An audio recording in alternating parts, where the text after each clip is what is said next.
Alors si on vous donnait l'occasion de faire quelque chose de vraiment significatif pour le monde, je suis sûr que vous le feriez. Imaginez que vous, personnellement, vous soyez en situation de contribuer à la découverte d'un vaccin contre le Covid-19. Imaginez que vous, personnellement, vous soyez en situation de débloquer les négociations pour la paix dans le Moyen-Orient, ou d'aider à mettre un terme au dérèglement climatique. Quel honneur, Quelle fierté d'avoir cette part dans l'histoire du monde et de l'humanité. Mais c'est exactement ce genre d'occasion qui vous est donné aujourd'hui, si vous êtes chrétien. En tant que chrétien, on est appelé à travailler, non pas pour Google, ou pour l'OMS, ou pour la diplomatie française, ou pour le GIEC, ou pour l'ONU. On est appelé à travailler pour Dieu. Il me semble que c'est pas banal de travailler pour Dieu. Sauf que ça veut dire quoi exactement, travailler pour Dieu? C'est un concept auquel on croit, bien sûr, puisqu'on est chrétien. On est chrétien, donc un peu comme les Blues Brothers, on est en mission pour le Seigneur. C'est une évidence, on sert Dieu et on contribue à l'accomplissement de son projet. Logique. Mais en même temps, ce concept peut nous sembler assez imperceptible et vague en pratique. C'est pas vrai? C'est-à-dire qu'on a du mal à savoir à quoi ça doit ressembler exactement dans notre vie et dans la vie de l'Église. On se dit peut-être que c'est un concept, travailler pour Dieu, c'est un concept hautement spirituel. Peut-être que c'est un truc qui se passe mystérieusement, en fait, un peu de manière magique, de façon invisible, intangible. On ne sait pas trop comment, mais puisqu'on est chrétien, on fait des trucs de chrétien, comme prier, lire la Bible, aller au culte, et il doit y avoir un truc qui se passe. On ne sait pas trop comment ça se passe, mais forcément, on doit être en train de contribuer à l'accomplissement du projet de Dieu. Ou à l'inverse, puisqu'on ne voit pas des choses très spectaculaires dans notre vie ou dans la vie de notre Église, on se dit qu'il doit manquer un truc. On n'est peut-être pas dans le coup, finalement. Et si ça se trouve, on n'est pas en train de contribuer au projet de Dieu. Eh bien, dans le texte qu'on va lire dans un instant, on va avoir un aperçu de ce que ça veut dire en pratique, travailler pour Dieu. Je le disais, on est à la fin de la lettre, de cette première lettre que l'apôtre Paul a écrite aux Corinthiens, les habitants de Corinthe. Et tout au long de cette lettre, et particulièrement dans le chapitre précédent, l'apôtre Paul il vient d'aborder des sujets très intangibles, justement. Il vient de faire voyager ses destinataires à des altitudes stratosphériques sur le plan de la théologie, en leur parlant de concepts hyper compliqués comme l'union spirituelle des croyants avec Christ, le règne universel de Jésus, la résurrection à venir de la chair, l'incorruptibilité des corps ressuscités, l'éclat des corps terrestres et des corps célestes, l'aiguillon de la mort et la puissance du péché qu'est la loi. Vous avez compris tout ça? On est en train de voler à des altitudes stratosphériques, mais là, il arrive à la fin de sa lettre, à la conclusion, dernier chapitre, et là, l'apôtre Paul, il va les faire revenir sur terre en douceur et les ramener à la réalité pratico-pratique de leur service pour Dieu. Un peu comme quand on jette un enfant en l'air, n'est-ce pas Nico? On ne le laisse pas retomber tout seul par terre, on accompagne son atterrissage. Paul accompagne l'atterrissage de ses destinataires en conclusion d'une longue lettre, un peu pour leur dire « Bon, mes amis, les frères et sœurs corinthiens, après tout ce que je vous ai écrit jusque-là, maintenant il est temps pour moi de vous laisser, mais on se quitte en collaborateur de l'œuvre de Dieu. Oui, on est en mission pour le Seigneur, les amis, et voici comment on va s'y mettre, ensemble et consciencieusement. C'est un truc énorme, travailler pour Dieu, mais voici en pratique à quoi ça ressemble. Alors, lisons ce texte, il s'agit du chapitre 16 de la première lettre de Paul aux Corinthiens.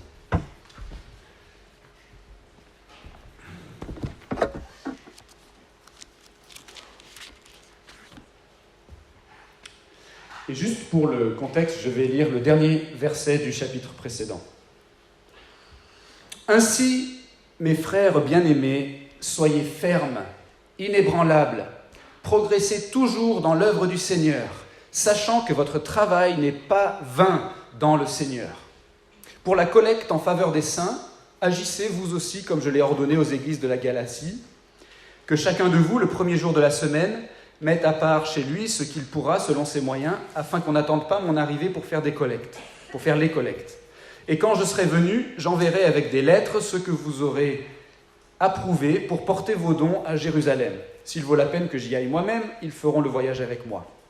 J'irai chez vous quand j'aurai traversé la Macédoine, car je traverserai la Macédoine. Peut-être séjournerai-je auprès de vous, ou même y passerai-je l'hiver, afin que vous me fassiez conduire là où je me rendrai. Je ne veux pas cette fois vous voir en passant, mais j'espère demeurer quelque temps auprès de vous, si le Seigneur le permet. Je resterai néanmoins à Éphèse jusqu'à la Pentecôte, car une porte s'est ouverte toute grande à mon activité, et les adversaires sont nombreux. Si Timothée arrive, faites en sorte qu'il soit sans crainte parmi vous, car il travaille comme moi à l'œuvre du Seigneur. Que personne donc ne le méprise. Faites-le reconduire en paix, afin qu'il vienne vers moi, car je l'attends avec les frères. Quant au frère Apollos, je l'ai beaucoup exhorté à se rendre chez vous avec les frères, mais ce n'était décidément pas sa volonté de le faire maintenant. Il partira quand il en aura l'occasion. Veillez, demeurez fermes dans la foi. Soyez des hommes, fortifiez-vous, que parmi vous, tout se fasse avec amour. Je vous fais encore une recommandation, frères. Vous savez que la famille de Stéphanas est les prémices de l'Achaïe et qu'elle s'est mise au service des saints. Soumettez-vous aussi à de tels hommes, ainsi qu'à tous ceux qui prennent part à l'œuvre et qui travaillent. Je me réjouis de la présence de Stéphanas, de Fortunatus et d'Achaïcus. Ils ont suppléé à votre absence, car ils ont tranquillisé mon esprit et le vôtre. Sachez donc apprécier de tels hommes. Les églises d'Asie vous saluent. Aquilas et Priscille, avec l'église qui est dans leur maison, vous saluent bien dans le Seigneur. Tous les frères vous saluent. Saluez-vous les uns les autres par un saint baiser. La salutation est de ma main à moi, Paul. Si quelqu'un n'aime pas le Seigneur, qu'il soit anathème.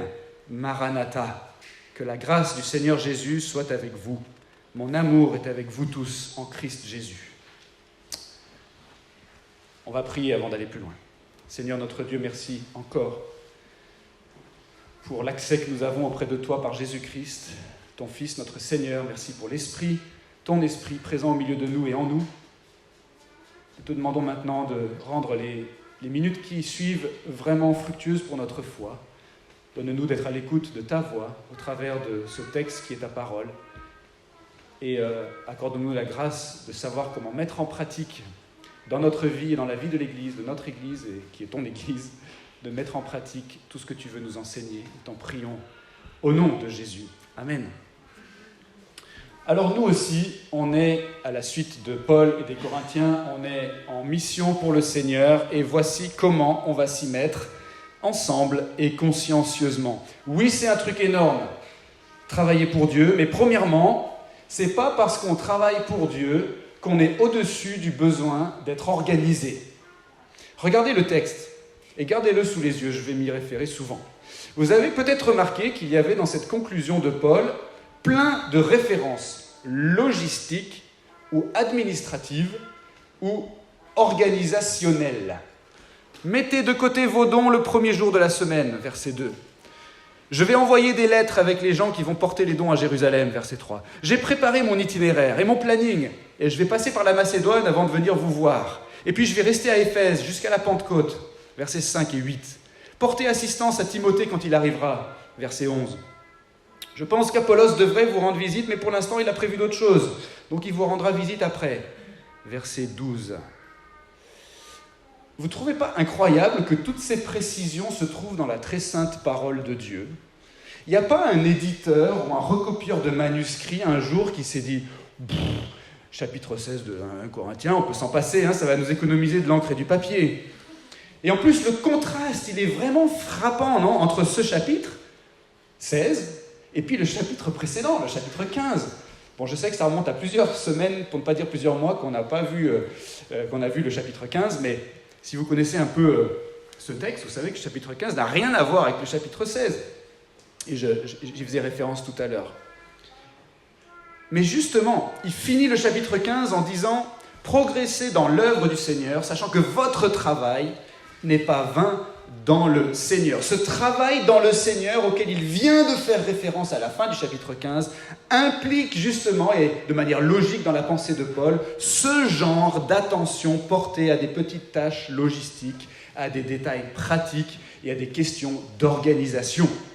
En fait, quand on y pense, n'importe quel projet, si grandiose soit-il, si on veut le mener à bien, et surtout si on veut le mener à bien, entraîne un besoin d'organisation jusque dans les détails, jusque dans les petits détails. Il y a 3 semaines, les journaux ont beaucoup parlé du décollage de la capsule spatiale SpaceX, avec 2 astronautes à bord qui ont rejoint la Station spatiale internationale.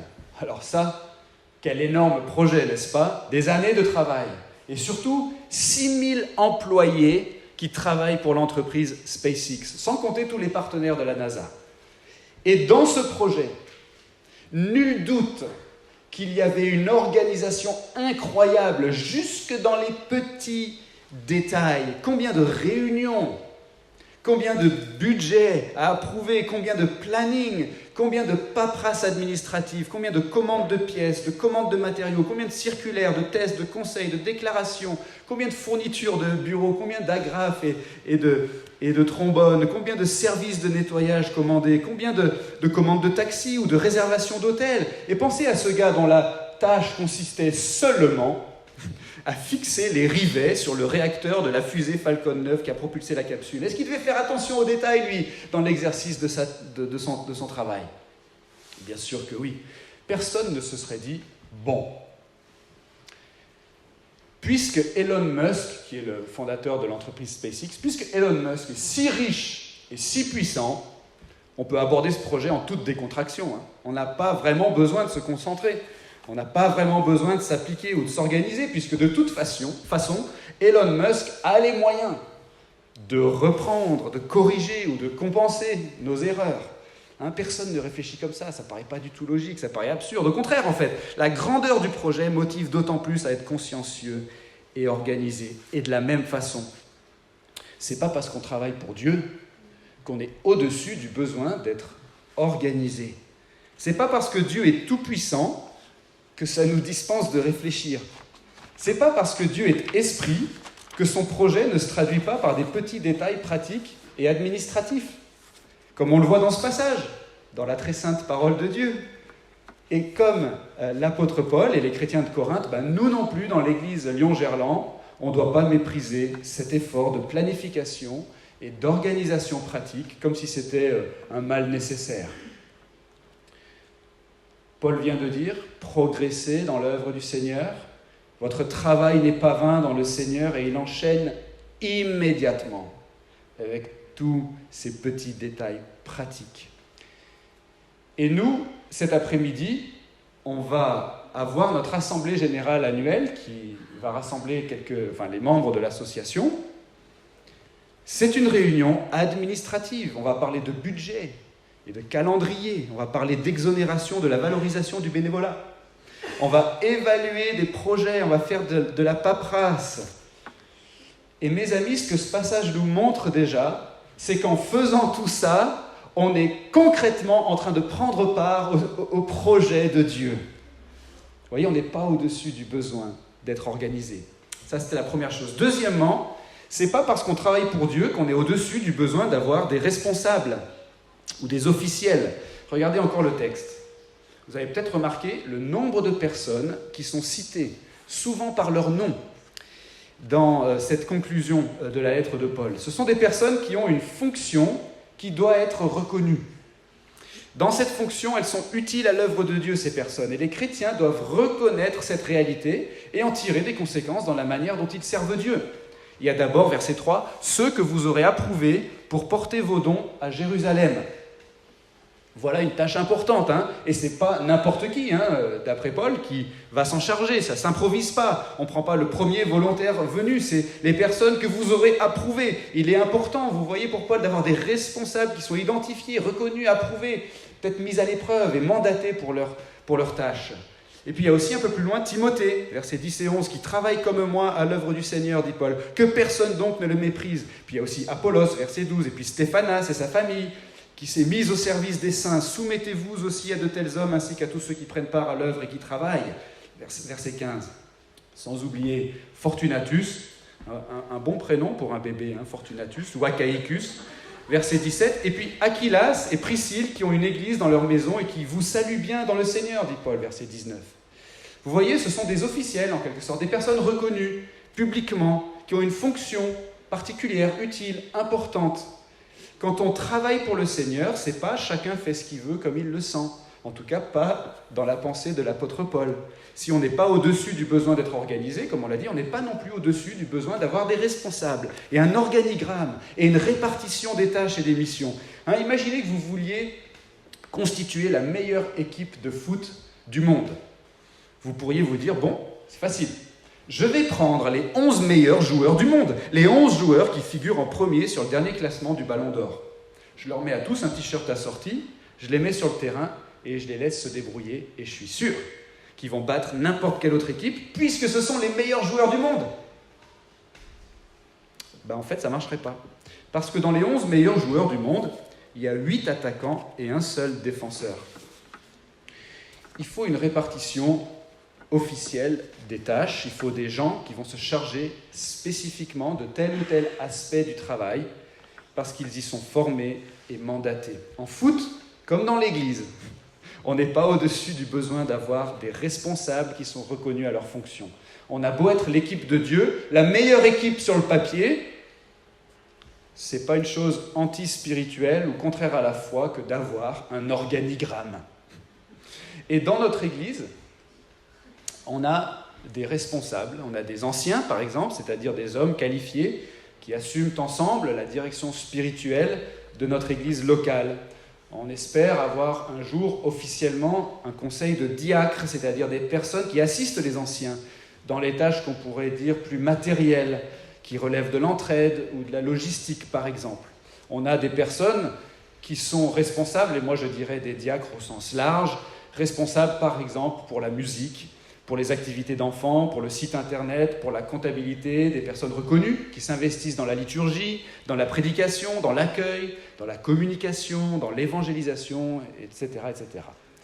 L'apôtre Paul nous dit, verset 18, « Sachez apprécier de tels hommes », de telles personnes, ce n'est pas homme au sens, par opposition aux femmes, de telles personnes. C'est-à-dire reconnaissez ces personnes, notez qui elles sont, tenez compte de leurs fonctions, valorisez leur rôle dans l'œuvre de Dieu.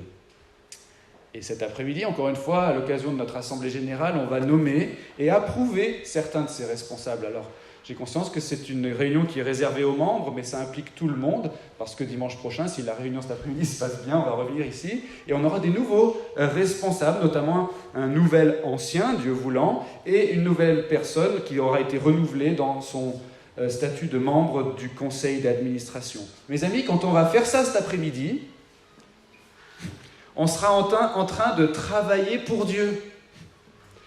On n'est pas au-dessus du besoin d'avoir des responsables. C'est pas parce qu'on travaille pour Dieu qu'on est au-dessus de ce besoin-là.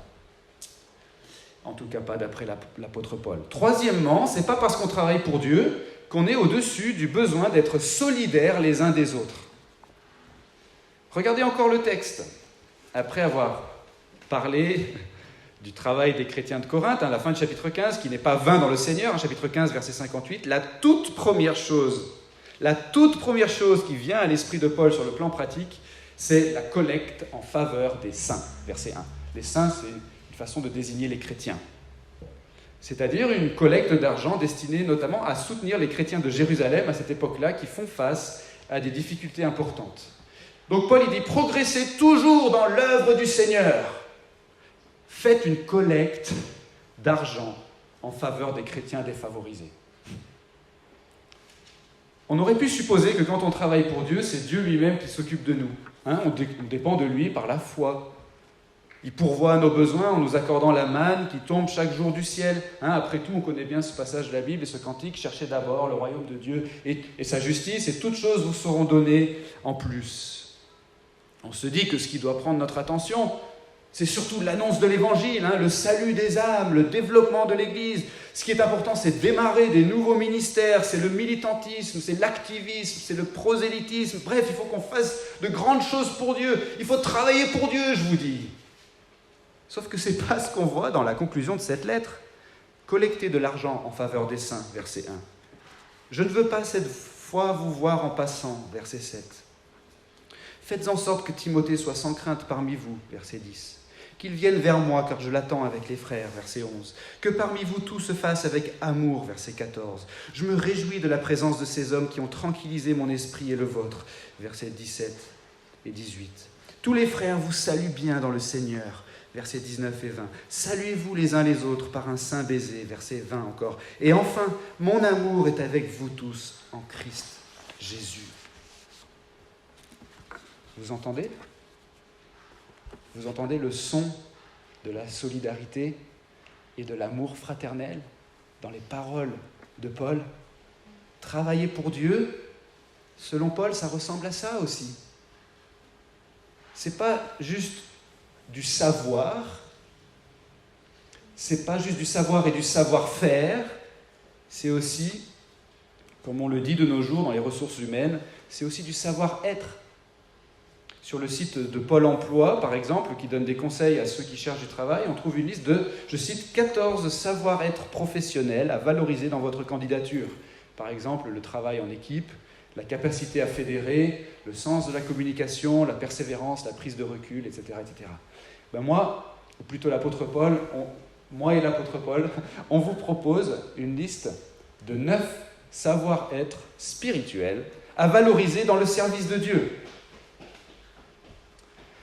Le fruit de l'esprit est amour, joie, paix, patience, bonté, bienveillance, fidélité, douceur et maîtrise de soi. Il ne suffit pas de savoir plein de choses et de faire plein de choses pour Dieu. Il faut être pour Dieu. Et ça se traduit dans nos relations les uns avec les autres au sein de l'équipe de Dieu. On n'est pas au-dessus de ça.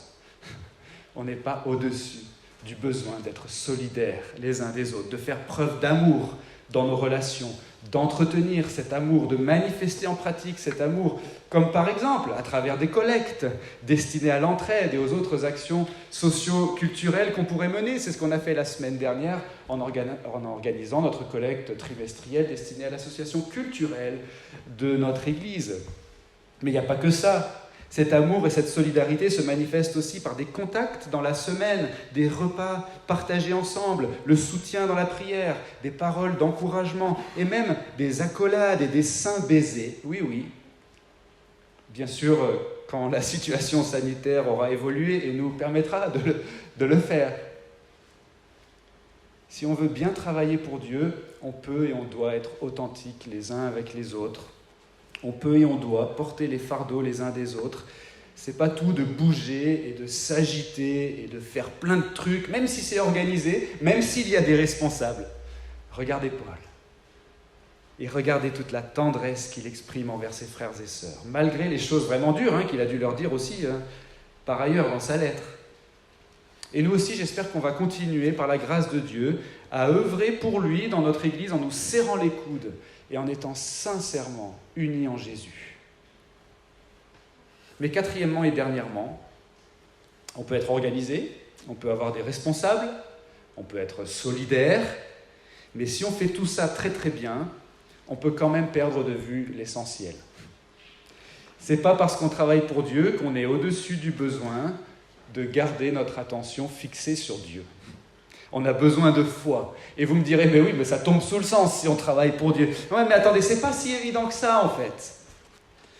On a beaucoup parlé de choses très terre-à-terre jusqu'à présent, qu'on peut facilement négliger quand on pense à l'œuvre de Dieu et à notre rôle dedans, mais inversement, à force de réfléchir à des choses très terre-à-terre, on peut aussi oublier la vision d'ensemble. On peut oublier le contexte et les enjeux spirituels de ce qu'on est en train de faire. Vous savez, ça existe, les églises qui sont gérées comme des entreprises, qui tournent comme des horloges avec un organigramme parfait, où les gens sont bien accueillis, où le protocole sanitaire est respecté scrupuleusement, où les gens sont bien servis, bien entretenus, mais où on ne sait plus en fait à la fin si on est dans une église ou dans une MJC ou dans un centre socio-culturel. Mais dans notre passage, on voit que Paul, lui, ne perd pas le nord. Malgré toutes ces instructions très pratiques, très terre-à-terre, il ne perd quand même pas le nord. Il garde à l'esprit le contexte général de tout ce qu'il fait. Son attention reste fixée sur Dieu. Il n'oublie pas que toute l'activité des chrétiens concourt à un grand projet dont les enjeux sont beaucoup plus grands que nous, plus grand que Paul même, plus grand que les Corinthiens.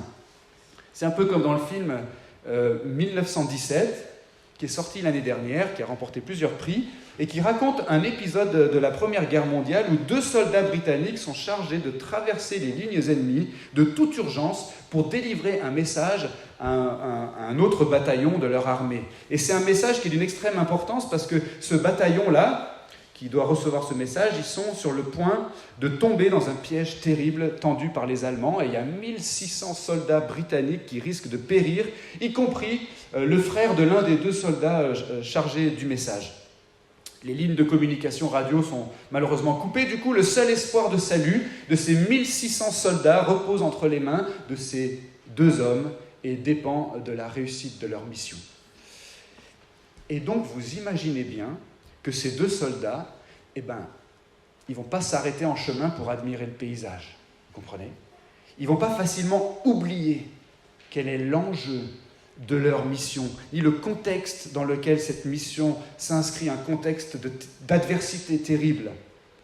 De la même façon, l'apôtre Paul, dans notre texte, ne perd pas le nord, lui non plus. Il sait où il est et où il va et pourquoi il y va. Il a la bonne perspective sur sa vie et sur son ministère. Son service est conditionné par sa foi. Regardez bien le texte. Verset 7. « J'espère demeurer quelque temps auprès de vous, si le Seigneur le permet. » Paul n'oublie pas qu'il y a un Dieu et que Dieu est souverain.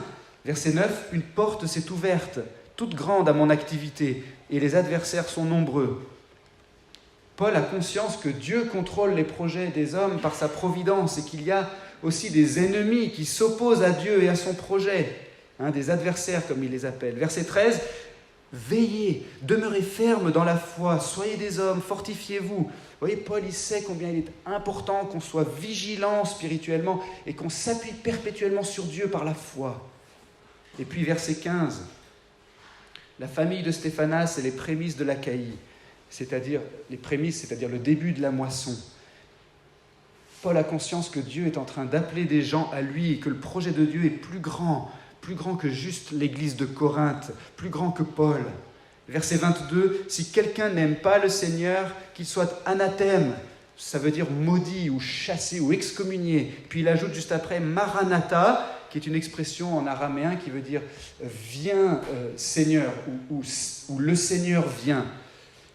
Alors Paul, il n'oublie pas, vous voyez, qu'avec tout ce qu'il a pu dire, toutes ces instructions, toutes les explications théologiques qui ont précédé, toutes ces réprimandes, ces conseils, le plus important pour Paul, ça reste, et il le rappelle en conclusion, ça reste d'aimer le Seigneur, de placer sa confiance en Jésus, de désirer son retour et d'être prêt à le rencontrer le jour venu. Vous voyez, Paul, malgré toutes ces instructions pratiques, il garde la bonne perspective.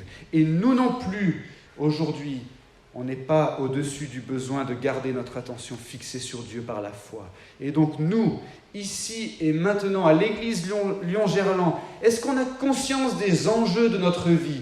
Est-ce qu'on a conscience des enjeux de l'existence de notre église ? Est-ce qu'on sait où on est, où on va et pourquoi on y va ? Est-ce qu'on sait tout simplement quel est le grand projet de Dieu pour les hommes ? Quel est ce grand projet dans lequel s'inscrit notre vie ? Quel est ce grand projet dans lequel s'inscrit l'Assemblée générale de notre Église cet après-midi ? Ce grand projet, c'est que Dieu est en train d'appeler à lui des hommes, des femmes et des enfants. On lui avait tourné le dos à Dieu en tant qu'êtres humains, mais Dieu s'est quand même approché de nous pour nous présenter un moyen d'être sauvés. Jésus est mort et ressuscité pour ça. Et Dieu assemble les croyants en un peuple, son Église. Et il envoie son Église en mission pour qu'on fasse connaître le Seigneur jusqu'aux extrémités de la terre, de façon à amener toutes les nations à l'obéissance de la foi, comme dit Paul dans un autre passage. Et ça commence par nous-mêmes. Ça commence par un cœur qui se tourne sans réserve vers Dieu, qui place toute sa confiance en Jésus-Christ, qui reconnaît que c'est Jésus et lui seul qui a ouvert le chemin auprès du Père, en donnant sa vie pour prendre sur lui nos fautes, en régler la dette, et qui est ressuscité le 3e jour en vainqueur sur tous les obstacles qui nous séparaient de Dieu. Ça commence donc par nous-mêmes, et puis ça se poursuit avec nos enfants, avec nos familles, avec notre entourage, nos amis.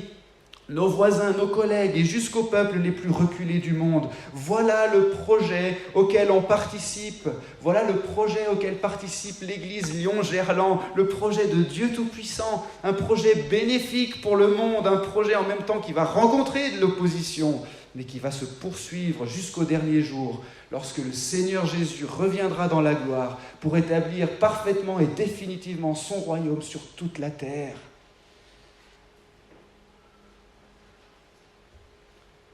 Et donc, pour conclure, ce qu'on a vu aujourd'hui, c'est que travailler pour Dieu, ce n'est pas quelque chose d'intangible, ou d'invisible, ou d'imperceptible. Mais ce n'est pas non plus quelque chose d'ultra spectaculaire. Il y a une réalité pratico-pratique à notre service pour Dieu. Et ça ne veut pas forcément dire tout plaquer et déménager en Afghanistan avec sa famille pour annoncer l'évangile aux talibans. Ça ne veut pas forcément dire se retirer dans un monastère ou dans un couvent et passer 8 heures par jour à prier. Travailler pour Dieu, c'est souvent des choses très ordinaires. C'est une collecte d'argent pour des chrétiens défavorisés. C'est une assemblée générale et des papiers à remplir. C'est envoyer un petit message d'encouragement sur WhatsApp. Comme les Blues Brothers, si vous avez vu le film, vous savez à quoi je fais référence, on est en mission pour le Seigneur si on est chrétien. Et on a pu voir un peu aujourd'hui comment on va s'y mettre ensemble et consciencieusement à la suite de Paul et des Corinthiens. C'est un truc énorme, travailler pour Dieu. Mais ça peut ressembler à des petites choses. Oui, ça peut être très terre à terre, mais en même temps, c'est très terre à ciel. On ne doit pas oublier le contexte de tout ce qu'on fait. Quand on témoigne auprès de nos proches, quand on chante au marché de Noël, quand on met de l'argent dans la collecte, quand on établit un nouveau responsable dans l'Église, quand on organise le planning ou quand on envoie des papiers à la préfecture du Rhône, dans tout ce qu'on fait dans le Seigneur, comme dit Paul au chapitre 15, il faut qu'on se rappelle que ce projet, en fait, c'est celui de Dieu. Du Dieu unique et vivant, Père, Fils et Saint-Esprit. Et donc, en fin de compte, et peut-être que j'aurais dû commencer par là, en fin de compte, ce n'est pas nous qui travaillons pour Dieu. C'est Dieu qui travaille en nous et à travers nous. C'est lui qui réalise son projet, auquel nous, on a l'honneur, l'immense fierté de participer pour la gloire de Dieu et pour le bien du monde entier. Le pasteur John Piper a écrit un livre intitulé « Mes frères, nous ne sommes pas des professionnels », qui est sorti en 2002. C'est un livre qui est destiné essentiellement à des pasteurs. Et dans ce livre, il y a un chapitre assez provocateur dont le titre est le suivant. « Mes frères, dites-leur de ne pas servir Dieu. » Et le but de ce chapitre est justement de faire prendre de la hauteur aux chrétiens et de nous rappeler quelle est en réalité notre juste place dans toutes les tâches qu'on accomplit au nom du Seigneur, des plus petites aux plus grandes. Et donc je cite John Piper, il dit « Notre Dieu ne se laissera pas mettre dans la position d'un employeur qui aurait besoin de collaborateurs pour faire tourner son entreprise. Au contraire, Dieu magnifie sa toute suffisance en réalisant lui-même son projet. C'est l'homme qui est la partie dépendante dans cette affaire. Son travail consiste à s'attendre au Seigneur. Qu'est-ce que Dieu recherche? Des assistants? Non. L'Évangile, ce n'est pas une demande d'aide, c'est une proposition d'aide.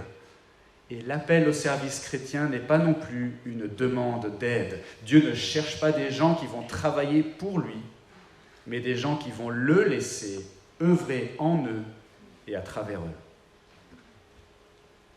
Alors voilà comment on peut bien travailler pour Dieu, ou plutôt comment Dieu va bien travailler en nous et à travers nous. Et je vous propose qu'on s'y mette ensemble et consciencieusement à notre tour à la suite de Paul et des Corinthiens. Prions. Seigneur notre Dieu, c'est vrai que c'est un honneur incompréhensible que tu daignes nous incorporer dans ton projet, que tu daignes te servir de nous, des créatures faibles, limitées et coupables. Merci Seigneur, aide-nous à prendre la mesure de cet honneur qui nous est fait, de pouvoir prendre part à ton projet. Corrige nos attentes dans ce domaine. Permets-nous, Seigneur, de nous émerveiller, même de la paperasse administrative, même d'une élection à main levée ou à bulletin secret, ou même d'un budget, d'un planning, parce que nous sommes en train de prendre part à ton œuvre qui nous dépasse et qui dépasse cette Église. Alors Seigneur, nous nous en remettons complètement à toi maintenant, pour que tu corriges dans notre vie et dans notre Église tout ce qui a besoin d'être corrigé, et cela pour ta gloire. Amen.